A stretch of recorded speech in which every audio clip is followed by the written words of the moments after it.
Bonjour à tous, dans cette vidéo nous allons vous montrer comment changer la batterie d'un aspirateur Air Force 560.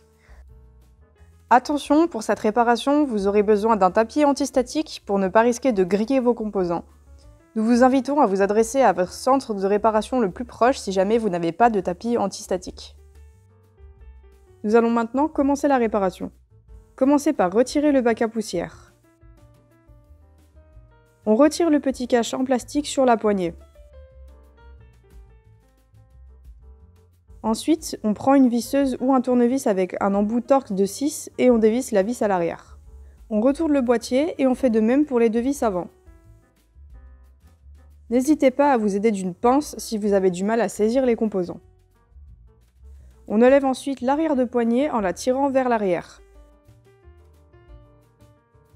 Prenez un petit tournevis pour faire levier. On prend ensuite un embout Torx de 10 et on dévisse les 4 vis au-dessous du boîtier. Avant de tirer le cache, on décable le moteur. On s'aide d'un tournevis pour pousser la cosse vers le haut. Ensuite, on débranche le moteur. On enlève aussi la petite connectique rouge et noir. On peut alors ouvrir le boîtier.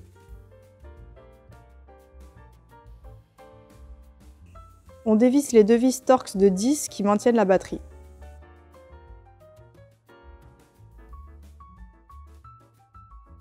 On enlève le guide lumineux en le tirant vers le haut. Enfin, on sort la batterie et on la met de côté. Nous allons pouvoir placer la nouvelle batterie et effectuer le remontage. On place la batterie dans le bon sens, carte vers le haut.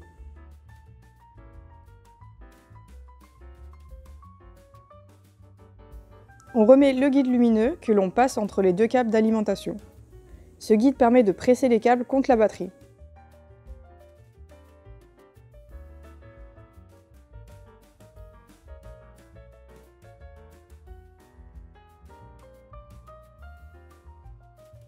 On sort le câble rouge et noir du boîtier avant de refermer et visser celui-ci à l'aide de nos 4 Torx de 10.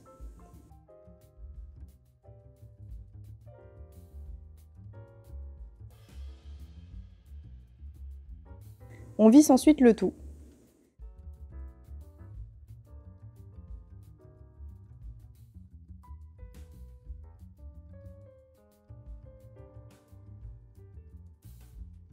On rebranche le câble rouge et noir au niveau de la batterie en s'aidant d'un tournevis si sa réinsertion est difficile. On rebranche le connecteur du moteur. Il doit être bien clipsé pour ne pas bouger. On rebranche le petit connecteur dans son logement. Il faut ensuite passer les câbles dans leur logement pour que la mise en place de la poignée se fasse naturellement.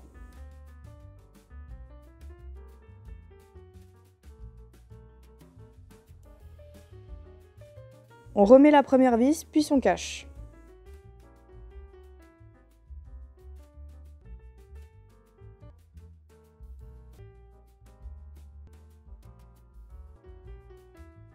Pour remettre la poignée, on place un tournevis dans l'angle afin que les boîtiers soient bien alignés et plaqués.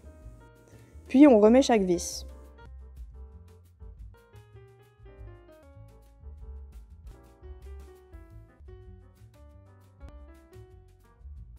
On vérifie bien que le bouton Boost marche.